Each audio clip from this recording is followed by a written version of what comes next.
Amén, hermanos. La paz del Señor. Si quieren pueden ir abriendo conmigo el libro de Habacuc. Vamos a comenzar nuestro estudio. Damos gracias al Señor por este tiempo, por las personas que estamos acá reunidas en representación de toda la iglesia, por los hermanos que nos van a ver por internet. Pedimos al Señor que este sea un tiempo para poder estar en torno a la palabra del Señor, y aunque podamos perder de vista un poco las cosas que están sucediendo en el mundo, y poder tener nuestro corazón en torno a las escrituras y a la palabra. Amén. Entonces, confiando en el Señor, vamos a comenzar un pequeño estudio del libro de Habacuc, del profeta Habacuc. Y hoy quisiéramos comenzar hablando un poco acerca de el autor, el tiempo en que escribió Habacuc y el mensaje que escribió Habacuc. Hay libros como los profetas menores, y Habacuc es el octavo de ellos, que nosotros prácticamente no podríamos entender el mensaje si no entendemos el contexto en el cual se habló estas palabras. Entonces, hoy vamos a hablar un poco del autor, el tiempo en el cual él escribe, las circunstancias políticas, las circunstancias religiosas, y también un poco el mensaje que él da en sus 3 capítulos. Entonces, bueno, vamos a comenzar hablando un poco de la situación religiosa de la época en la que escribe Habacuc. Habacuc escribe aproximadamente 600 años antes de la era cristiana. Es el octavo de los profetas menores, y la situación histórica de la nación es bastante interesante. Habacuc escribe para el reino de Judá, pero ellos habían experimentado hacía 100 años la caída del reino de Israel. Entonces, hay unos pasajes que podríamos leer, por ejemplo, en Oseas capítulo 7, verso 13, y ver ese contexto histórico de cómo una parte de la nación, porque todos sabemos que la nación de Israel se dividió en 2 reinos después de la muerte de Salomón. Los hijos de Salomón dividieron el reino, y surgió las tribus del norte y las tribus del sur, que llegaron a ser 2 reinos, el reino del norte y el reino del sur. Ahora, Habacuc nos habla 100 años después de la caída del reino del norte. Dios había enviado una serie de profetas al reino del norte, pero este reino se caracterizó por la apostasía de todos sus reyes. En el reino del sur tenemos algunos reyes que fueron piadosos, algunos reyes que buscaron a Dios, pero el reino del norte se caracterizó por la maldad y la impiedad de sus reyes, lo que hizo que Dios enviara constantemente profetas, pero ellos, al no arrepentirse, vino el juicio de Dios. Oseas especialmente escribe al reino del norte, y es interesante que a veces uno de los profetas que más nos habla del amor de Dios le habla a la peor, si lo podemos decir, a las tribus que más manifestaron dureza y apostasía del pueblo de Dios, de Israel. Entonces dice ahí en Oseas 7, verso 13: Ay de ellos, porque se apartaron de mí. Destrucción vendrá sobre ellos, porque contra mí se rebelaron. Yo los redimí y ellos hablaron mentiras contra mí.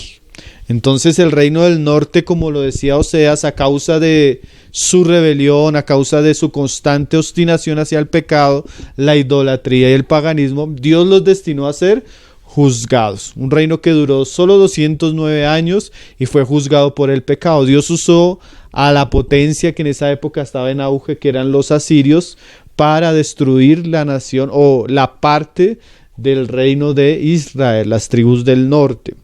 Entonces, ahí Oseas 8, verso 14 también dice: Olvidó pues Israel a su hacedor y edificó templos, y Judá multiplicó ciudades fortificadas, mas yo meteré fuego en sus ciudades, el cual consumirá sus palacios.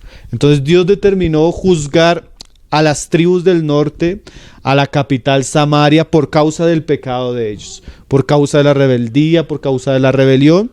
Y eso había sucedido un siglo atrás de la época que escribe Habacuc. Ahora, eso es muy interesante porque las tribus del sur no fueron las más piadosas tampoco, ni todos sus reyes fueron los más consagrados. Ellos también caminaron entre dos caminos, aunque hubieron reyes buenos. Realmente el mensaje que Dios trajo a través de los profetas siempre surgió en un ambiente donde el pueblo tendió a apartarse del Señor. Entonces, por un lado, es el contexto. Dios juzgó a Israel y las tribus del norte por su apostasía. Ahora, ya en el caso de las tribus del sur, Judá tuvo un pequeño avivamiento en la época de Josías. Y se dice que Habacuc, él escribe aproximadamente al final de la vida de Josías y en el ministerio también de Jeremías. Entonces podríamos abrir Segunda de Crónicas 34, donde se nos muestra un poco la reforma que hizo Josías en el año 629. Él ya es casi contemporáneo a Habacuc y es posible que Habacuc comenzara a profetizar así como Jeremías en época de este rey. Entonces tenemos que Israel se divide en dos reinos. Después de 200 años el reino del norte cae. Después de casi 300 años Israel las tribus del sur tambalean entre tiempos buenos y tiempos malos y Dios levanta a Josías. Josías es un rey que desde los 8 años él tiene un encargo por purificar la nación de Israel, por restaurar la casa de Dios y por derribar los lugares altos y los lugares de adoración pagana. Y en medio de esta época Josías hace una obra bien tremenda, también gracias a que él, como dice ahí ese pasaje anteriormente, él descubrió la ley de Jehová que estaba escondida, y cuando él descubre la ley, él siente conmoción porque ellos estaban transgrediendo la ley de Dios. Entonces él manda a preguntarle a una profeta qué deberían hacer ahora, ¿sí? Es el tiempo que nos da el contexto un poco de los tiempos de Habacuc. Y dice ahí Segunda de Crónicas 24:32 que entonces Hilcias y los del rey fueron a Hulda profetisa, mujer de Salún, hija de Tikva, hijo de Jarmas, guarda de las vestiduras, la cual moraba en Jerusalén en el segundo barrio, y le dijeron las palabras antes dichas, las palabras que Josías le había mandado preguntar. Y ella respondió: Jehová Dios de Israel ha dicho así: decida el varón que os ha enviado a mí, que así ha dicho Jehová: he aquí yo traigo mal sobre este lugar y sobre los moradores de él. Todas las maldiciones que están escritas en el libro que leyeron delante del rey de Judá. Entonces Josías descubre las escrituras, pero cuando él descubre las escrituras se da cuenta que ellos han incumplido toda la ley. Entonces Hilda le dice que todo lo que él leyó, los juicios y las maldiciones que había en la ley, que se iban a cumplir por causa del pecado, él iba a ver cómo eso caía sobre la nación. Ese es el contexto. Ahora ella le explica por qué. Por cuanto me han dejado y han ofrecido sacrificios a dioses ajenos, provocándome a ira con todas las obras de sus manos, por tanto se derramará mi ira sobre este lugar y no se apagará. Entonces, por causa de que el pecado había sido tan repetitivo, por causa de que la maldad aún de Judá había sido constante, el Señor ya había determinado un juicio sobre también las tribus del sur. Así como la ira había caído sobre las tribus del norte y ellos habían sido deportados por el imperio de Asiria, así las tribus del sur también había sido determinado un juicio para ellos porque ellos habían dejado al Señor. Ahora, lo interesante es que como Josías, él de alguna manera se arrepiente, él de alguna manera restaura el culto a Dios, él limpia la nación del paganismo, él manda a restaurar las cosas que los reyes anteriores a él no habían hecho, él manda a celebrar el culto, celebrar las fiestas. Dice así el pasaje: mas al rey de Judá que os ha enviado a consultar a Jehová, así le diréis: Jehová el Dios de Israel ha dicho así: por cuanto oíste las palabras del libro y tu corazón se conmovió y te humillaste delante de Dios al oír sus palabras sobre este lugar y sobre sus moradores, y te humillaste delante de mí y rasgaste tus vestidos y lloraste en mi presencia, yo también te he oído, dice Jehová. He aquí que yo te recogeré con tus padres y serás recogido en tu sepulcro en paz, y tus ojos no verán todo el mal que yo traigo sobre este lugar y sobre los moradores de él. Y ellos refirieron al rey la respuesta. Entonces, ¿qué sucedió? Por causa de que Josías fue un hombre que temió a la palabra del Señor, por causa de que Josías fue un hombre que se arrepintió, como que de alguna manera esa pequeña restauración o avivamiento que se vivió en épocas de Josías hizo que la ira que ya había sido destinada para Judá no llegara, pero en su generación. Nosotros vemos la importancia de un hombre que ejerce un liderazgo santo, un hombre que ejerce un liderazgo de restauración, y vemos la importancia cuando las personas temen al Señor. El Señor contiene su ira, el Señor no derrama su juicio inmediatamente, aunque como él mismo le dice a Josías, lo va a derramar después de que él parta. Entonces la situación histórica donde surge el libro de Habacuc es bastante difícil. Por un lado, la nación en el aspecto de las tribus del norte fue juzgada por el pecado, fue llevado cautivo y ellos vivieron la ira por el imperio de Asiria. Y por otro lado, las tribus del sur, las tribus de Judá, están al borde también del juicio de Dios, y el avivamiento que hizo Josías, como nos muestra el libro de Crónicas y de Reyes, no tuvo tanta profundidad. Fue un avivamiento superficial porque en realidad la nación no se convirtió a Dios.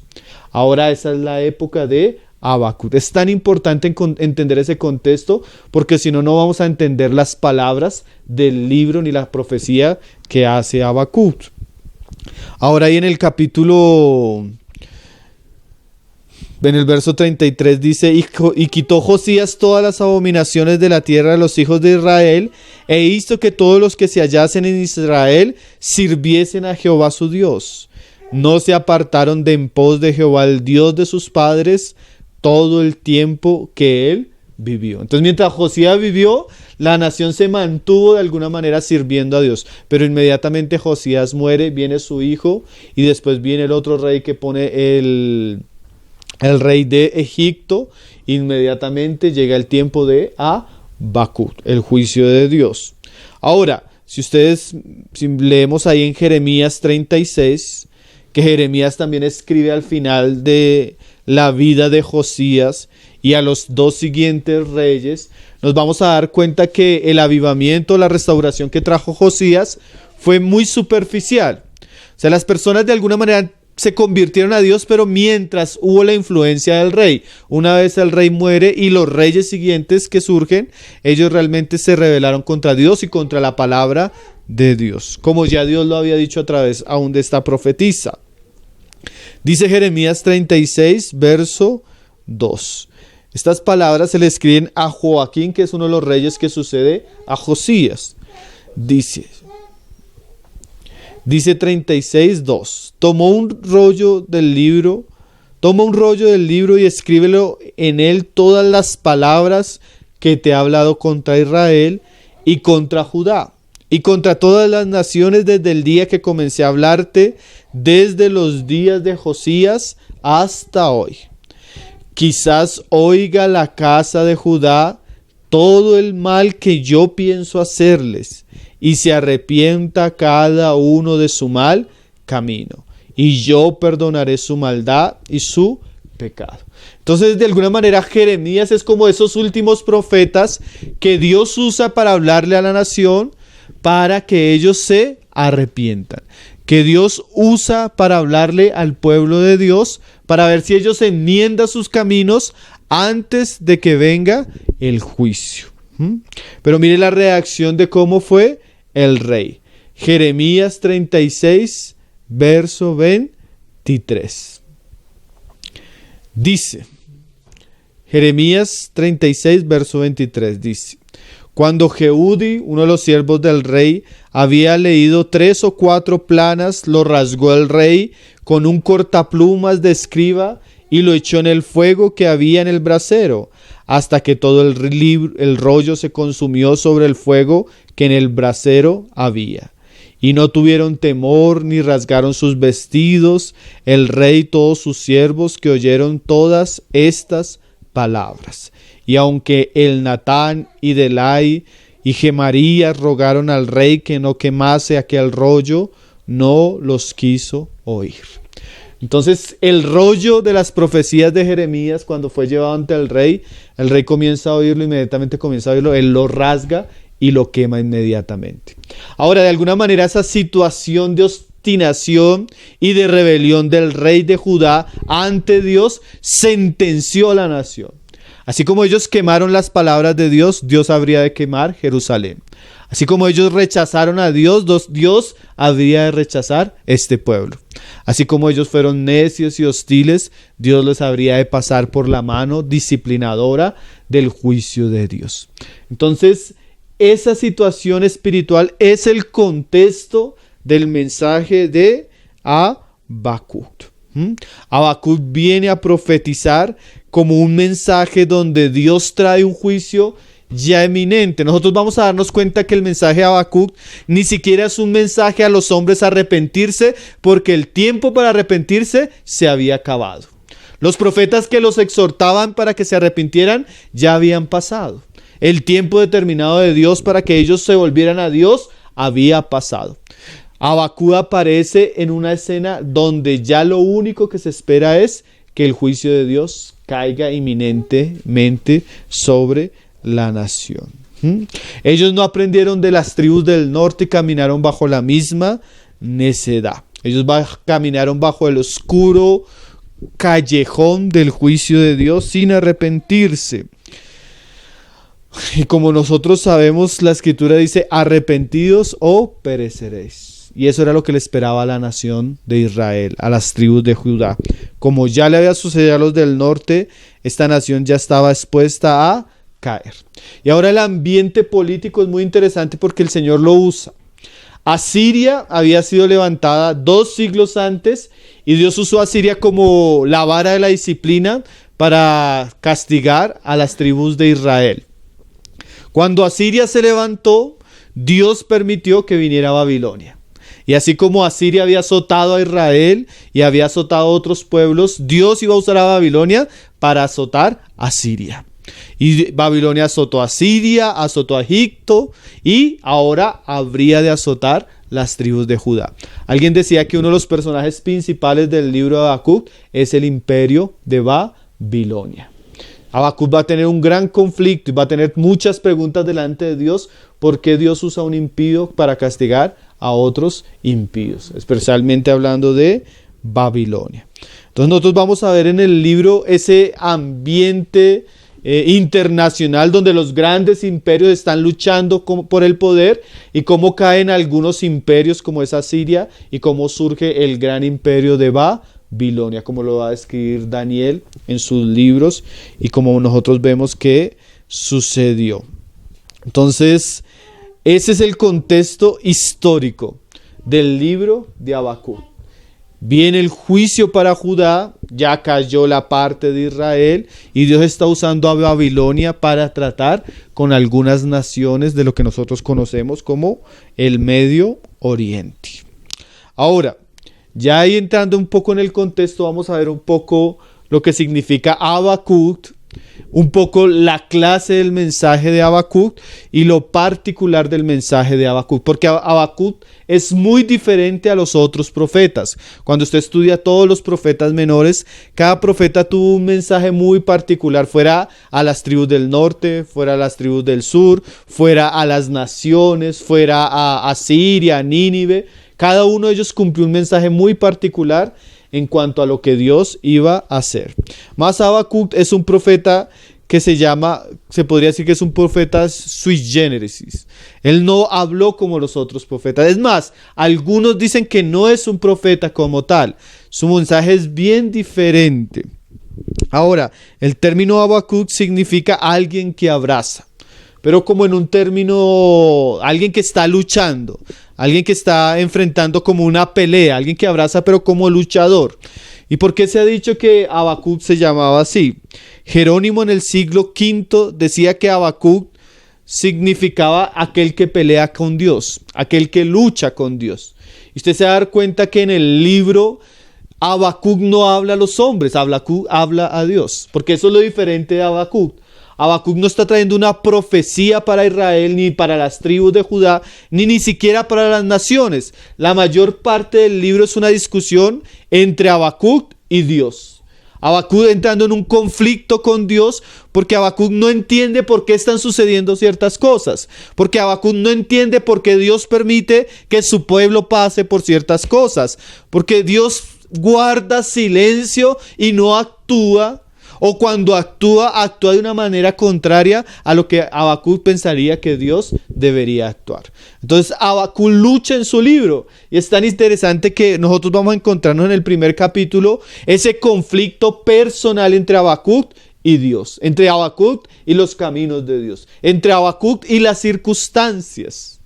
Entonces por eso algunos dicen que Habacuc es un gran luchador. Entonces esa va a ser una característica muy especial del libro de Habacuc. Cómo Habacuc entra no a profetizarle a los hombres, sino Habacuc entra a preguntarle a Dios. Habacuc no entra a cuestionar el pecado de los hombres, sino Habacuc entra a cuestionar los caminos de Dios y la manera de actuar de Dios. Alguien decía, Habacuc es un filósofo, que él comienza a considerar las situaciones y entra en un conflicto personal que al Dios responderle y hablarle pasa de la duda, de la crisis, de la preocupación, de la angustia, a terminar en su último capítulo adorando y haciendo un cántico memorable que es el cántico de Habacuc. Pero entonces es muy interesante en ese aspecto el libro de Habacuc. Ahora, como decíamos, también es importante este libro porque es un libro donde encontramos a un hombre de Dios haciendo preguntas, haciendo cuestionamientos, teniendo dudas, teniendo angustia, cayendo en una especie de crisis existencial a raíz de las circunstancias, ¿sí? Realmente Habacuc ve el juicio que viene a través de Babilonia, ve la crueldad de Babilonia, ve la maldad como crece, y de alguna manera él comienza a preguntarse por qué Dios, que es santo, no actúa en un ambiente así. Ahora, como decíamos, vamos a ver a Habacuc más que hablando a los hombres, más que convocando a las naciones, más que señalando a Babilonia o a Siria o a los mismos reyes de Judá, vemos a Habacuc cuestionando a Dios. Y eso casi nosotros no lo encontramos en los otros profetas. Habacuc se enfrenta, alguien decía, fue difícil para los otros profetas enfrentarse a un pueblo tan rebelde y tan hostil.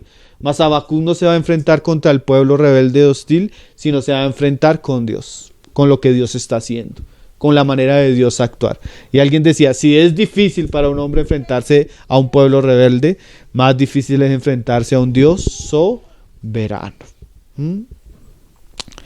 Habacuc habla bastante a Dios y pregunta a Dios. Ahora, como decíamos ahora, Habacuc no se va a presentar como un profeta, porque el profeta habla al pueblo. Habacuc se va a presentar como alguien que se interpone entre Dios y el juicio que Dios tiene para los hombres. Habacuc está en un tiempo donde la taza de la ira de Dios ya se llenó y ya está rebosando. Ya lo único que espera es el juicio. Pero en medio de esa situación Habacuc se pone en medio y comienza a preguntar a Dios, orar a Dios, a cuestionar a Dios por qué va a suceder lo que va a suceder.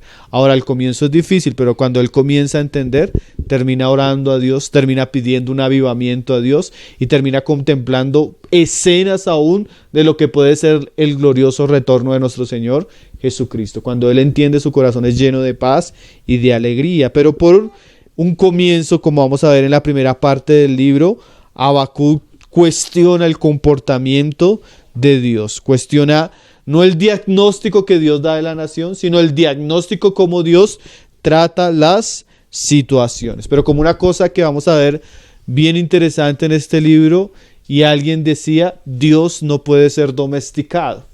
Dios no puede ser restringido a las limitaciones del pensamiento humano o a la crisis existencial que puedan vivir aún sus grandes profetas. Dios es soberano y ha determinado un trabajo, un plan, unos tiempos con su nación. Y después de todo eso, Él va a traer una restauración prometida y un juicio final. Entonces, más o menos esa es la idea del libro de Habacuc. Nosotros tenemos la división del libro en 3 capítulos. Es un libro que realmente vamos a poderlo estudiar rápidamente y se divide en 3 partes. El primer capítulo, que nosotros podríamos verlo o dividirlo como la queja de Habacuc y la respuesta de Dios.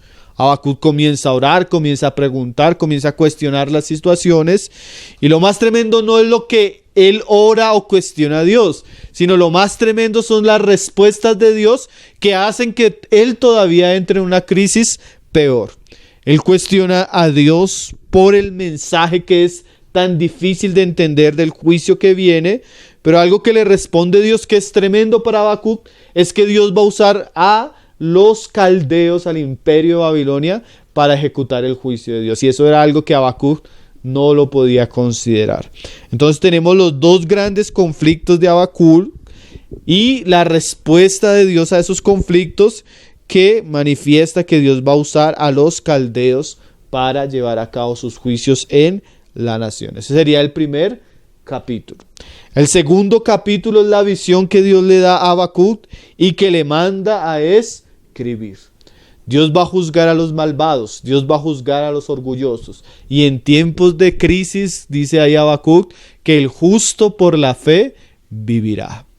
De ahí Pablo toma esa frase que es tan solemne y que él usa en sus escritos, y que, como algunos decían, fue la punta principal del mensaje en la Reforma, y es la punta principal de lo que nosotros conocemos como mensaje central del Evangelio. El justo por la fe vivirá. Entonces, en tiempos de crisis, en tiempos de juicios de Dios, en tiempos donde los hombres no entienden claramente lo que Dios está haciendo, realmente se nos muestra que los malvados van a perecer, los orgullosos van a caer, pero que los justos solo se van a mantener por la fe.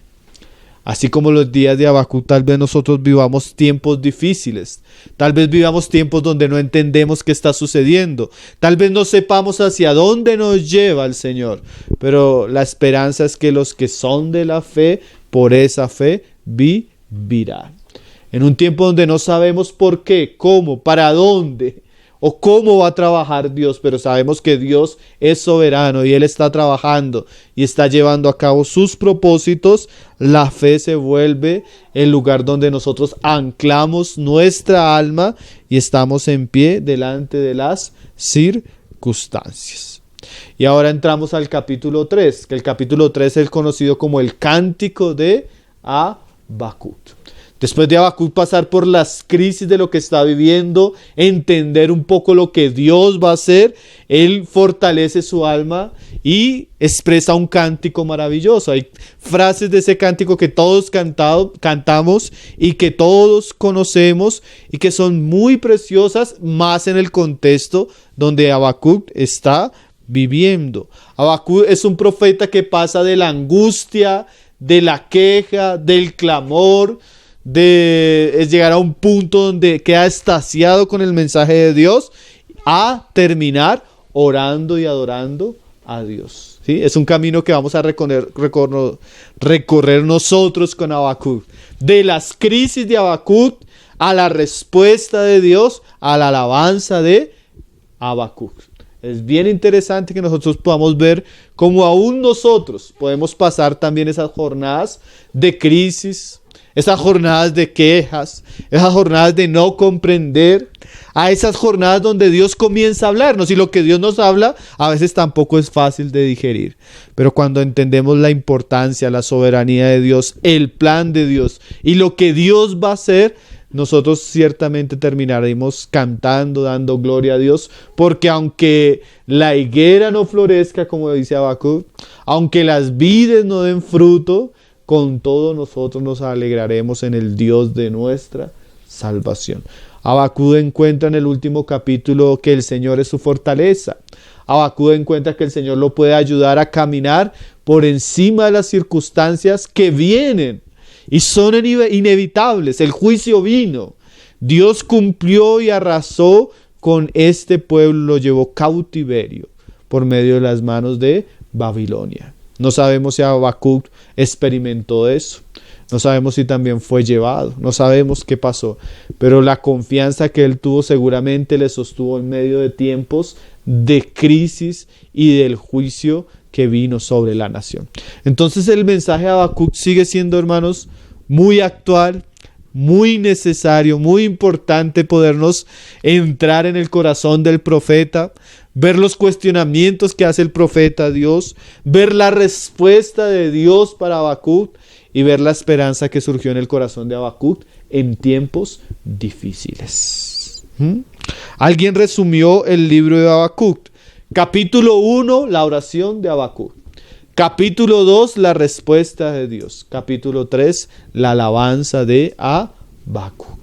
Entonces, uno de los profetas menores, pero que tiene un mensaje bastante elocuente para nosotros. Un mensaje que tal vez nos va a tomar unas pocas reuniones, pero que es muy importante, más para los tiempos que vivimos. Entonces, nosotros podemos entender a través de estos libros que Dios ha hablado a su pueblo aún en las peores épocas, ¿no? Y que el pueblo de Dios, cuando rechaza el mensaje de Dios, solo le espera la disciplina de Dios. Dios disciplinó a Israel, Dios viene a disciplinar a Judá por causa de que fue un pueblo duro de corazón. Nosotros no podemos menospreciar las palabras del Señor, ni el llamado del Señor, ni cuando Él alza su voz hacia su pueblo. Nosotros tenemos que tener un corazón sensible como el corazón que tuvo Josías, porque la tasa o la paciencia de Dios tiene un límite. Cuando nosotros vemos cosas que realmente Dios está haciendo contra el mundo, es porque a veces el mundo ha llegado a un límite del pecado. Y cuando el hombre llega a un límite en su rebelión, en su necedad y en su dureza, lo único que le espera es el chicote de la disciplina de Dios, la vara del castigo. Lo único que le espera es la sentencia justa por su necedad. Y en medio de esa disciplina que Dios está ejerciendo con el mundo, con las naciones, siempre va a haber hombres de Dios, hombres que entren en crisis, hombres que se preguntan por qué estamos viviendo lo que estamos viviendo, por qué estamos pasando lo que estamos pasando. Y Dios también tiene respuestas para nosotros.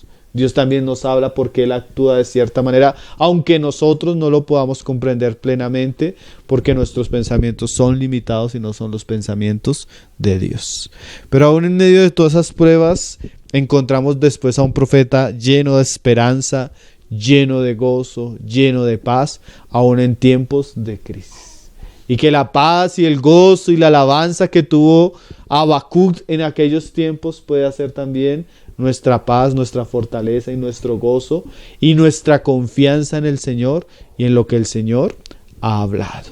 Entonces comenzamos hoy apenas haciendo una introducción al libro, viendo un poco el contexto político, contexto internacional, religioso y la época en que escribe Habacuc, y así vamos a entender un poco más el mensaje que Dios nos da a través de su profeta. Confiando en el Señor, estos días vamos a estar involucrándonos ya cada vez con el libro, más exactamente con cada capítulo y con cada versículo. Entonces, animar a los hermanos que podamos estar juntos en torno a la palabra, porque la palabra es la que, como dice segunda de Pedro, es una lámpara a nuestros pies, la palabra profética más segura a la cual hacemos bien en estar atentos. Qué bueno que podamos estar juntos en torno a la palabra y no escuchando tantas noticias, tanta manipulación, tantas cosas que están hoy atemorizando el corazón de los hombres, más podamos escuchar la voz de Dios a través de su palabra. Entonces el Señor nos dé y nos siga permitiendo aún en estos tiempos difíciles de crisis podernos sentar a los pies de la palabra de Dios, poder conocer las entrañas del corazón de uno de los profetas de Dios, las respuestas de Dios y cómo Dios llenó de paz y de gozo el corazón de este hombre.